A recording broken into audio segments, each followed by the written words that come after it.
আপনার কি নাম? ফসই ফসই ফসই পুরো নাম বলেন, পুরো নাম। ফসই শব্দ কর। শ্রী প্রশয় শব্দকর। আলহামদুলিল্লাহ, আমরা দেখতে পেলাম যে আজকে আলফা ইসলামী জনকল্যাণ পরিষদের পক্ষ থেকে একজন হিন্দু ধর্মাবলম্বী ভাইকে নগদ অর্থ সহায়তা করা হচ্ছে আলহামদুলিল্লাহ। এবং এই অর্থ সহায়তা করা হচ্ছে যাকে তার পেশাটা জানতে চাই। আপনি কি করেন, পেশায় কি করেন? ডুলডফি ভাই রই স্যার, ডুলডফ। আমি তো বুঝি না রে ভাই, কি রাখতে হয়? রিক্সা চালায় আমার খান, মাশাআল্লাহ। ভাই রিক্সা চালক, তাকে আলহামদুলিল্লাহ পুরস্কৃত করা হচ্ছে। নগদ কত টাকা আছে এখানে? নগদ 5,000 টাকা সহযোগিতা করা হচ্ছে। আলহামদুলিল্লাহ, ইসলাম কি শুধু মুসলমানদের জন্য আসছে না গোটা বিশ্ব মানবতার জন্য আসছে? আলহামদুলিল্লাহ, ইসলাম আমাদেরকে সব ধর্মের মানুষের উপকার করতে বলে কি বলে না বলেন? আমরা আসুন্নাহ ফাউন্ডেশন থেকে আপনাদের বৃহত্তর সিলেটে যখন বন্যায় ত্রাণ কার্যক্রম পরিচালনা করেছি, আমি নিজে মৌলভীবাজার একটা থানায় আমি গিয়েছি, সবার আগে ত্রাণ কার্যক্রম হিন্দু পাড়ায় দিয়ে তারপর আমি শুরু করেছি। এবং আমাদের ত্রাণ কার্যক্রমের মধ্যে শেখ আব্দুল রহমান সাইফুল্লাহ ভাই ছিলেন, তিনি এসে একটা হিন্দু গ্রামকে নির্বাচন করে পুরো গ্রামের প্রত্যেকটা ঘরে ঘরে ত্রাণ পৌঁছে দিয়েছেন। আমরা ধর্ম বর্ণ নির্বিশেষে সকল মানুষ উপকার করবো ইনশাআল্লাহ।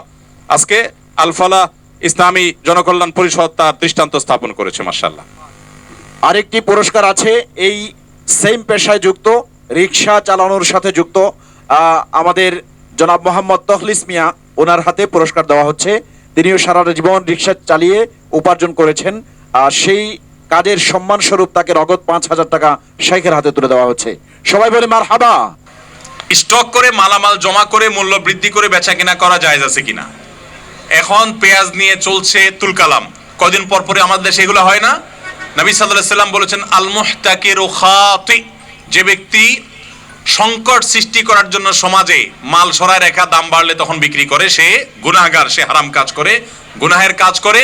বিধায় সংকট সৃষ্টি করে তারপরে দাম বাড়ায় বিক্রি করব, ব্যবসায়ীরা যারা এই কাজ করেন তারা গুনাহের কাজ করেন।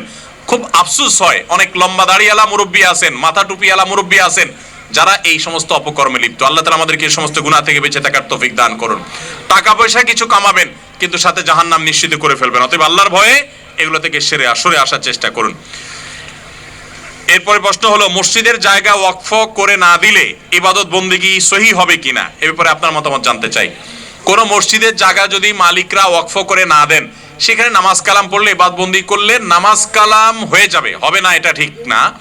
তবে ওই জায়গাটা মসজিদের মর্যাদা পাবে না। ওয়াকফ করার আগ পর্যন্ত মসজিদের মর্যাদা, সেখানে ইতিকাফ করা, মসজিদের যে মর্যাদাগুলো আছে সেগুলো পেতে হলে ওয়াকফ করতে হবে। কেউ কারো জায়গা ভাড়া দিয়েছে বা সাময়িকভাবে দিয়েছে যে এখানে সবাই নামাজ পড়েন, তো সেখানে নামাজ পড়া জায়েজ আছে, সেখানে নামাজ পড়লে যে নামাজ হবে না এমন কোনো কথা নাই। আরেকজনের জায়গাতে নামাজ হবে যদি সে পারমিশন দেয়। তবে হ্যাঁ, কোনো জায়গা যদি জোর করে কারো কাছ থেকে দখল করেন, সেখানে নামাজ পড়লে নামাজ হবে কিনা, এটা নিয়ে অবশ্য আমাদের মধ্যে বিভিন্ন রকমের মত আছে। তো বিশুদ্ধ মত অনুযায়ী নামাজ হয়ে যাবে, কিন্তু গুনাহ হবে। এরপরের প্রশ্ন হলো, ইমাম সাহেবের পেছনে মুয়াজ্জিন সাহেবের জন্য জায়গা জায়নামাজ রাখা যাবে কিনা? ইমাম সাহেবের পেছনে মুক্তাদি মুয়াজ্জিন সাহেব একদম ইমাম সাহেব বরাবর পিছনে দাঁড়াইতে হবে এমন কোনো কথা নাই। প্রয়োজনে একটু ডানে বামেও দাঁড়াইতে পারে। তারপরেও ইমামের কোনো কারণে ওযু ছুটে গেলে, নামাজ নষ্ট হয়ে গেলে, দুর্ঘটনা ঘটলে মুক্তাদি থেকে আপনার মুয়াজ্জিন সাহেব যেন নামাজ পড়াইতে পারে, জন্য তার জন্য জায়গাটা রাখা যেতে পারে।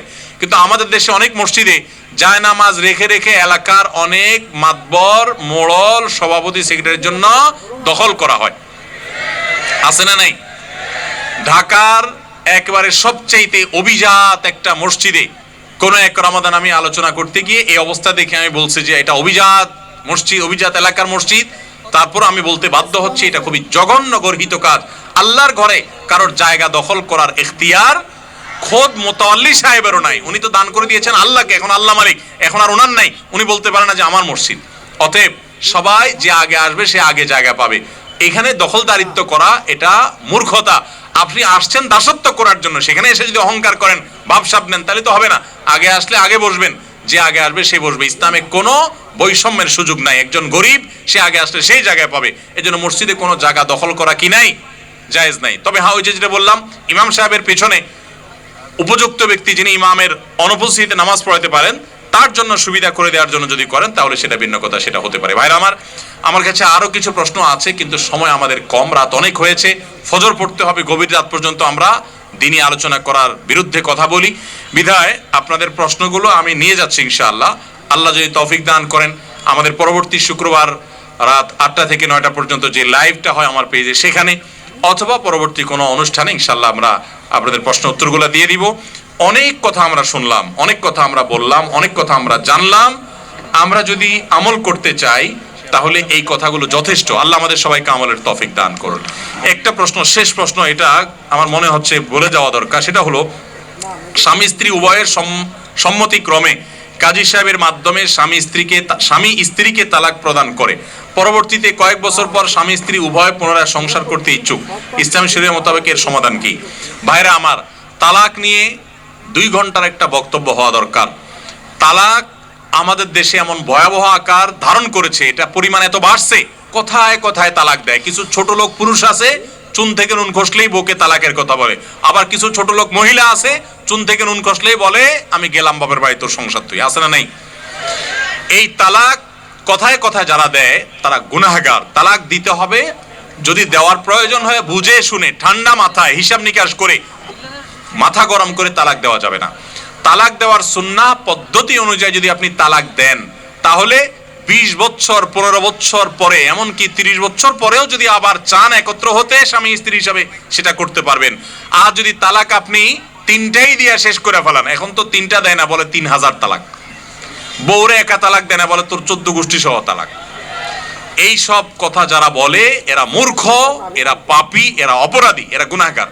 কোন অবস্থাতে এগুলো জায়েজ নাই। কিন্তু 3টা তালাক দিয়ে ফেলছেন, শেষ, এখন আর স্বামী স্ত্রী হিসাবে থাকার সুযোগ নেই।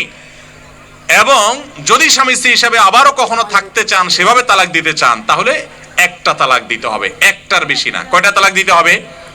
একটা দেওয়ার পর আপনি দুজন আলাদা হয়ে গেলেন। বনিবনা যদি হয়ে যায় 3 মাসের মধ্যে, আলহামদুলিল্লাহ, আবার থাকতে পারেন। হলো না, পৃথক হয়ে গেছেন, শেষ। এখন দুজন দুই জায়গা বিয়ে করতে পারেন। আবার যদি 2-4 বছর পরে চান একত্র হতে, যদি তালাক একটা দিয়েছেন, পুরো 3টা দেন নাই, অতএব আবারও কি আছে, আকদের মাধ্যমে একত্র হওয়ার সুযোগ আছে। বিনা ভাইরা আমার, তালাক ভুল পদ্ধতি দেওয়া, কথায় কথায় তালাক দেওয়া, এটা অনেক রোগ। যারা বিয়ে করেছেন তারাও সতর্ক থাকবেন, যারা বিয়ে করেন নাই তারাও সতর্ক থাকবেন। প্রয়োজনে বনিবনা হয় না, আমি তো বলি পারলে একটা চটকনা দিয়ে দেন, একটা চিমটি দিয়ে দেন। বেশি কিছু হলে, আপনি বেশি বাড়াবাড়ি করলে আপনার শাস্তি দেওয়া যাবে, কিন্তু তালাক মারে দিয়ে এরপরে এসে বলবেন হুজুর আমি তো ভুল করছি, এখন তওবা পড়ছি। অনেক হুজুর নাকি তালাক দিয়ে আসার পর তার কাছে গেলে তওবা পড়ায় দেয়। আরে বাইতুল মুকাররম তো পরের কথা, যদি হারাম শরীফের ইমাম সাহেব আইসাও তওবা পড়ায়, তো তালাক কোনোদিন কি হবে না? দূর হবে না। এটা দূর হওয়ার জিনিস না। ছুরি মেরে দিয়েছেন পেটে, এরপরে জিহ্বা কামড় দিয়ে সরি বলতে পারেন, তো মানুষটা বাঁচবে না আর। এই জন্য